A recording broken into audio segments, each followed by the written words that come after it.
Welcome back to யாஜுரா வீட்டில் ஆன்மீக channel. Hi, எல்லாரும் எப்படி இருக்கீங்க? நீங்கள் நம்ம சேனலை சப்ஸ்கிரைப் பண்ணலைன்னா சப்ஸ்கிரைப் பண்ணிடுங்க. இன்னைக்கு வியாழக்கிழமை சாய்பாபாவுக்கு விரதம் இருந்து பூஜை பண்ணுவேன்.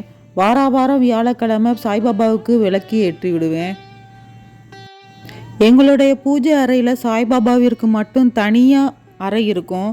அபிஷேகம் பண்ணும்போது மட்டுமே பாபாவுடைய திருவுருவ சிலையை வெளியே எடுத்து அபிஷேகம் பண்ணுவேன். சுவாமி மனையில் சாய்பாபா ஃபோட்டோவை வச்சுட்டேன்.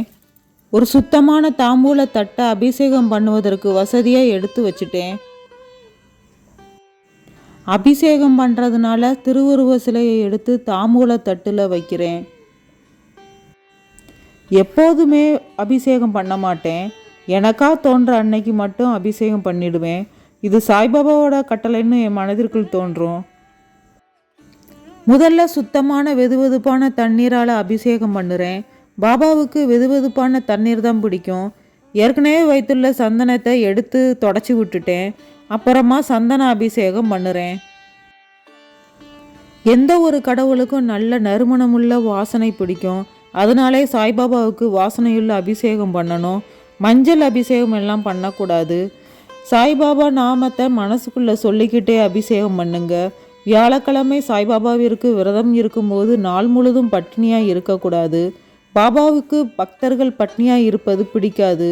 அதனால் விரதம் இருக்கும்போது பட்னியாக இருக்காமல் சிறிது பழங்கள், பிஸ்கட், இளநீர் போன்ற உணவுகளை சாப்பிடணும். பொதுவாக பாபாவிற்கு உணவை வீணாக்குவது பிடிக்காது. அதனாலே பாலாபிஷேகம் பண்ணக்கூடாதுன்னு சொல்லுவாங்க. அப்படியே பாலாபிஷேகம் பண்ணினாலும் அந்த பாலை நாய்க்கோ பூனைக்கோ அதன் வயிற்றுக்கு உணவாக கொடுத்துருங்க. இது பாபாவுடைய கட்டளை. நான் எப்போதும் 3 அபிஷேகம் தான் பண்ணுவேன். சுத்தமான தண்ணீர், சந்தனம், பன்னீர் அபிஷேகம் மட்டும்தான் பண்ணுவேன். அபிஷேகம் முடிச்சாச்சு. இந்த அபிஷேக தண்ணீரை செடிக்கு ஊற்றிடுவேன்.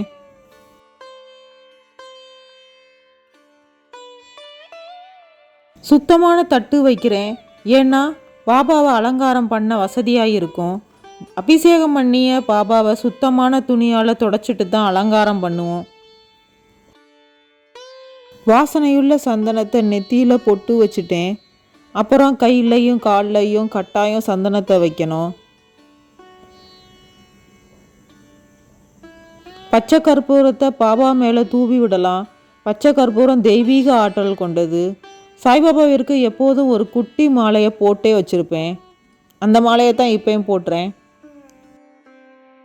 பாபாவிற்கு அலங்காரம் பண்ணிட்டு மனையில் வைப்போன்னு மாற்றிட்டேன். அப்போதுதான் பாபாவிற்கு நான் செய்யும் மரியாதைன்னு தோணுச்சு. எங்கள் வீட்டில் இருந்ததுனால நான் இதில் வச்சுட்டேன். சாய்பாபாவிற்கு வாசனை உள்ள மலர்கள் தான் வைக்கணும். அதனால தான் நான் ரோஜா பூக்களை பாபாவிற்கு சாத்துறேன். பாபாவிற்கு மஞ்சள் நிற மலர்கள் தான் பிடிக்கும். அதனால் செவந்தி மலர்களை பாபாவிற்கு வைக்கிறேன்.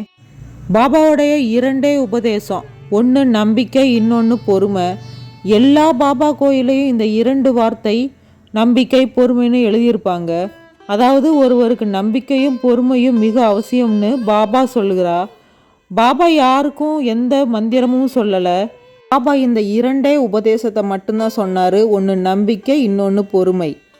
பாபாவுக்கு 5 நாள் தொடர்ந்து 5 விளக்குகளை ஏற்றணும். உங்களுடைய பிரார்த்தனையை சொல்லி இந்த 5 விளக்குகளை ஏற்றுங்க. நான் ஒரு தட்டில் 5 அகல் விளக்கை வைத்து நல்லெண்ணெய் ஊற்றி அதில் வாசனை மலரான ரோஜா பூக்களையும் சேர்த்து வச்சு தீபம் ஏற்றுறேன். 9 1 நாணயத்தை எடுத்துக்கோங்க. 9 நாணயத்தை வச்சுட்டு பாபா கிட்ட நான் என்ன தவறு செய்தாலும் மன்னிச்சிரு, நீ தான் என்னுடைய கர்ம வினையை போக்கணும்னு வேண்டிட்டு 9 காயினையும் பாபாவுடைய பாதத்தில் வைங்க. இந்த 9 நாணயங்கள் எதுக்குன்னா, கர்வப்படக்கூடாது, பொறாமைப்படக்கூடாது, பக்தியோட இருக்கணும், எதன் மீதும் பற்று வைக்காதீங்க, குரு மேலே நம்பிக்கை வைங்க, அமைதியாக இருக்கணும், உண்மையாக இருக்கணும், பகையுடன் இருக்காதீங்க, பிறர் மீது குறையை பார்க்காதீங்கன்னு இந்த சச்சரிதம் புக்கில் சாய்பாபா அழகாக சொல்லியிருக்காரு.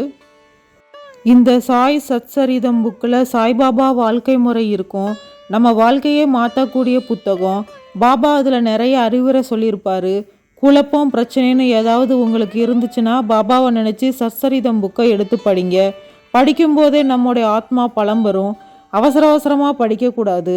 ஏதாவது ஒரு அத்தியாயத்தை படித்தாலே போதும், உங்கள் வாழ்வில் அற்புதம் மாற்றம் ஏற்பட நீங்கள் உணர்வீங்க.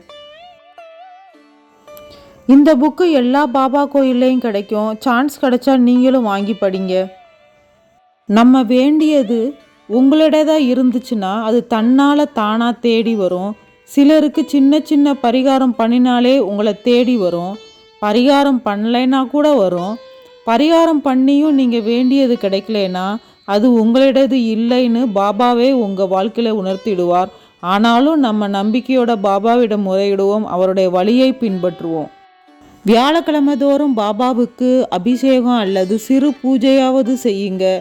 பாபாவின் ஆசி கிடைக்கும். வாழ்த்துக்களுடன் யாஜரா வீட்டில் ஆன்மீக சேனல். நம்ம சேனலை சப்ஸ்கிரைப் செய்துட்டு லைக், ஷேர், கமெண்ட் செய்யுங்க. தேங்க்யூ ஃபார் வாட்சிங்.